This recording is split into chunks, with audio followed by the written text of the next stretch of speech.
What's up, guys? Welcome to A Reseller's Life. My name is Chris. Thank you so much for joining me. In this episode, I'm going to compare a brand new eBay store that someone asked me for a review that's doing maybe $1,000 a month, and I'm going to compare it to a store that's been doing it for almost 20 years that's doing $100,000 a month, and compare basically the difference that I think is between the two stores. And I'm going to go over my criteria for reviewing stores. If you guys are looking for a review, you can check it out on my Patreon, patreon.com/dailyrefinement. That's one of the ways I subsidize my channel is with these reviews. It's $35 if you guys want me to review your store, but let's get straight into it. This store is Balearic 1. So I'm going to spell that BALEARIC1. This is the store. If you look at their solds, it looks like they did right around 300K in the last 90 days. And this is just an example of what's possible on eBay. This is a 100% consignment store, my favorite model on eBay and something that I am moving more towards. And your store is your resume. So if you were to look at this gentleman's store, it's incredible. If you had really nice items, you'd want to put your items in the store because items are going to sell within 30 days. The sell-through rate on this store, even though it's clothing, is 100% sell-through. Now, with that, you're going to notice in the solds that some items sell for less than market.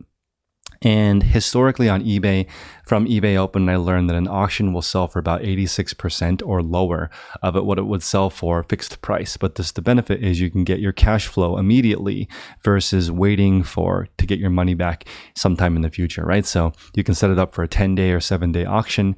And this looks like it is a 10-day auction because there's more than 7 days left on these auctions. You guys can take a look at how this person operates their store, and their pictures are incredible. Their titles are perfect. So I'm going to go over titles, photos, description, pricing, shipping costs, and then product mix. And that's how I review stores. So if you guys are looking for a review or you want to do a review for free on yourself, that's what I look for. So let's get into this really good store first as a contrast.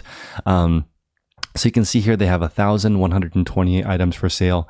All of them except for one are auctions, all 10-day auctions. They charge for shipping on every single item, which is great on items that are rare or unique that people are looking for. And this does not work when you're selling common items that are very competitive. So the person asked me when they wrote the email to me, should I do free shipping or not? Or should I do best offer or not? If you are selling really desirable items and in a competitive market, I recommend free shipping, no best offer. Price it at the market, it should sell. If you're selling random items that have a lot of margin and there's not a lot of competition, I recommend best offer and charge for shipping. And the reason is because when eBay does the left-hand navigation buy, so if you're looking for a toothbrush, you're going to go free shipping, free returns, under $20, United States only.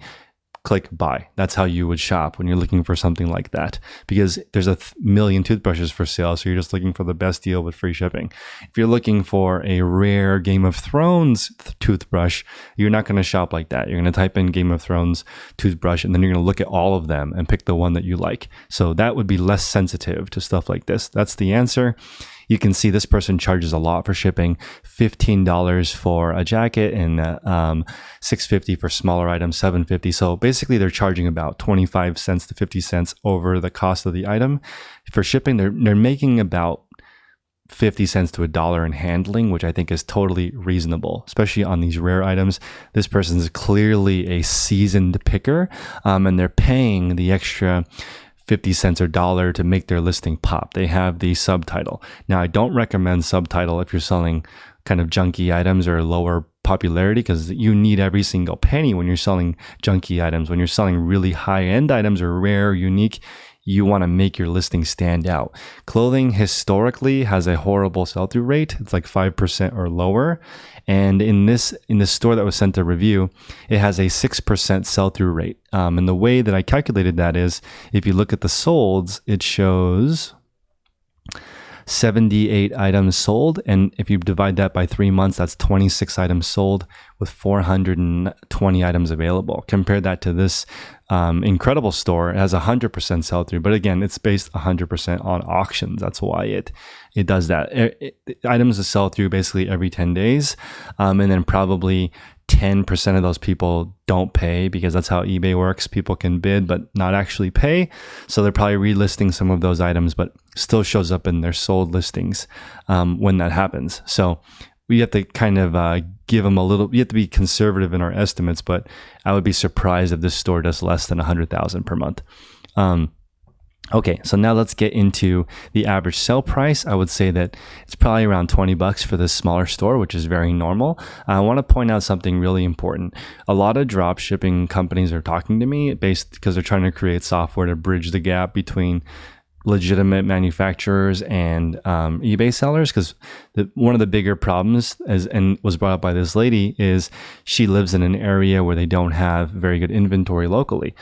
So if you're in that situation, you're going to have to move more towards online shopping, or you're going to have to move more towards working with authorized distributors to get that item shipped to you, or shipped directly to a fulfillment center for Amazon, right? So it's a big challenge for the world, but I brought it up because they told me that only 6% of items sell for over $100 on eBay. Hardly any. Most items, 50% of items sell for $12 or less. This is mind-blowing. 50% sell for less than $12. That means most of the stuff sells for basically $5 to $7 plus shipping. Really, really cheap stuff. 30% of items on eBay are $7 free shipping or cheaper. That's a third of the items on eBay are $7 or less. So, when you're stepping into the arena of e-commerce, just recognize that it's very, very, very competitive and very price sensitive. 90% of items on eBay are $30 and less. Okay, this is why, for me, I always say, try to have a $50 ASP, and everybody cries because very, very few people have a $50 ASP, because literally that's only, 10% of goods on earth meet that criteria. And if you go to Costco, there's not that many items over $30. The majority of it is between 30 and 100 for bulk, right? It's crazy. So my point is, as much as I would like this person to have an ASP of over $50, it may not be feasible where they live.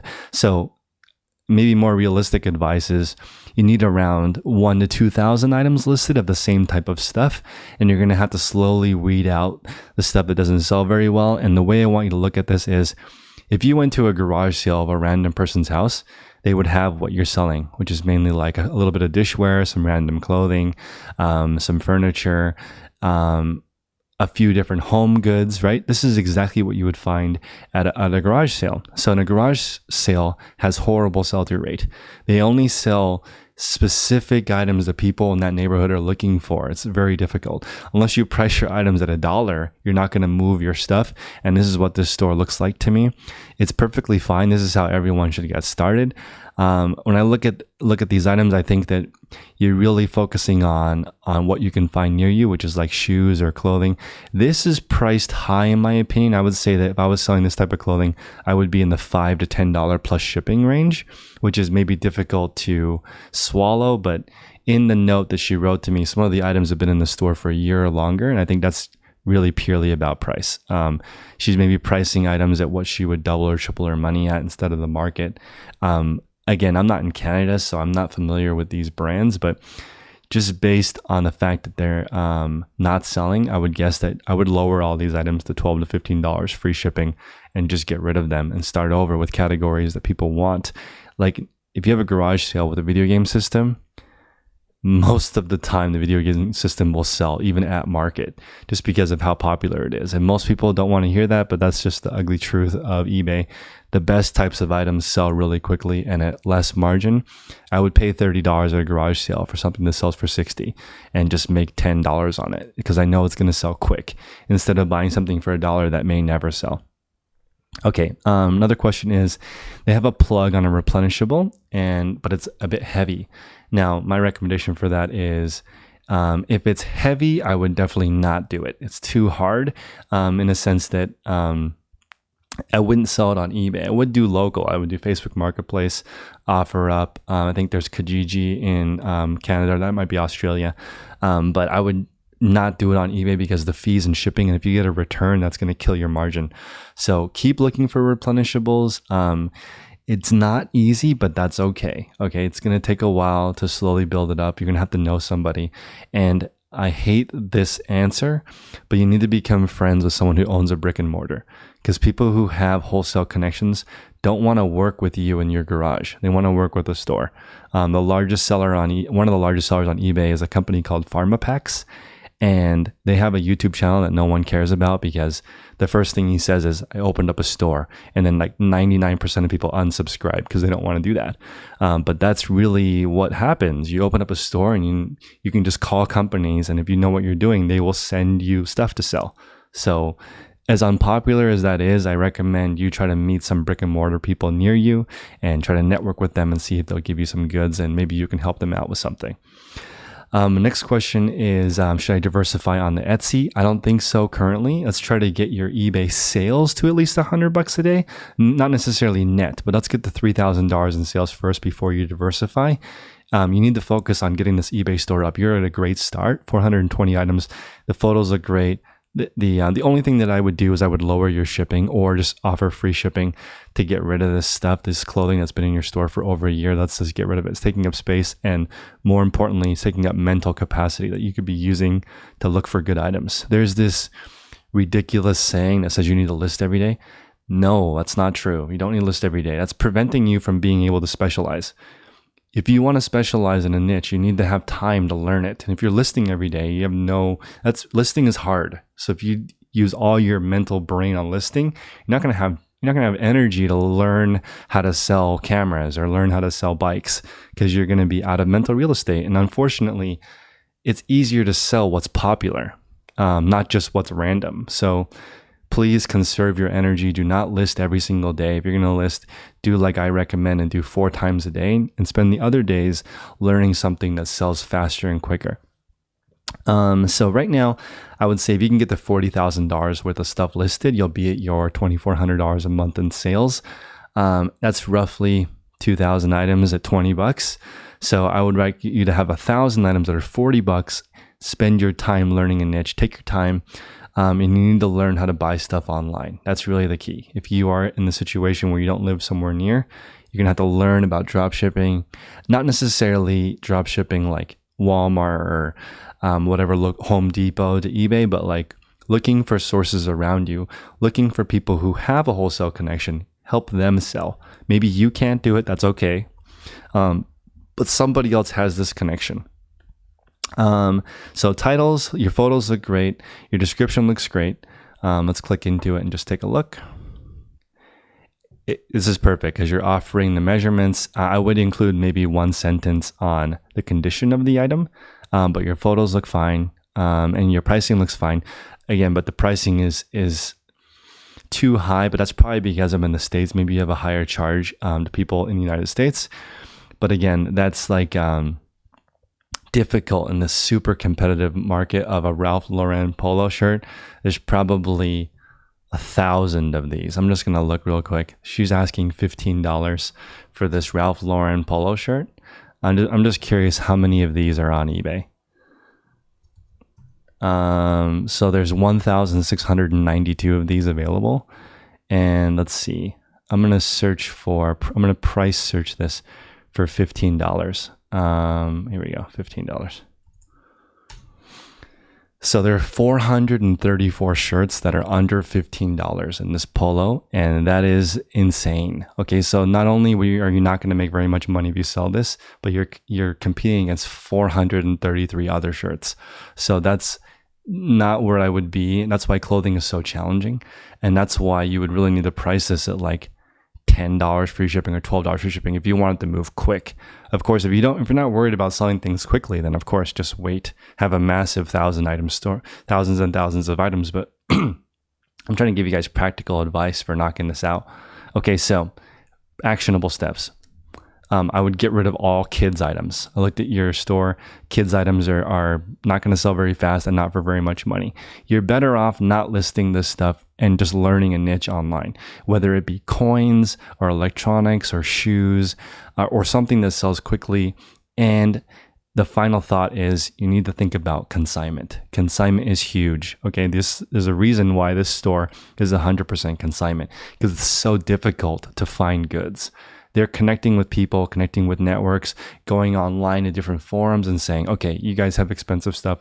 Let me sell it for you. Look at my store. It's incredible. I have 42,000 feedback. I do $100,000 a month. My pictures are perfect. My descriptions are perfect. My pricing and shipping is perfect. Let me sell your goods. That's what you need to do if you want to move into that route. And again, take your time. Again, this person's been doing it for almost 20 years. Okay, so it takes time to get good at this, and please don't list junk every single day. That's the best advice I can give you. If you guys appreciate this, please like and subscribe to this channel. If you're on listening to this on iTunes or on a podcast, please leave me a review. I'm trying to get my podcast going, and I'm releasing content every single day now. So if you guys want to help me out, please like, comment, subscribe, and share it with a friend if this is something that you're interested in. Also, if you guys want to reach out to me directly, chris@dailyrefinement.com is my email, or you can check out my website, dailyrefinement.com. Tons and tons of free resources on there as well. This tip is from the book, The Starbucks Experience by Joseph Michelli. And the tip is everything matters. And basically, Starbucks divides all the work into above deck activities and below deck activities. Above deck is what the customer sees, the experience, the display, how they make the coffee. And the below deck stuff is stuff customers do not see. It's sort of like how the sausage is made.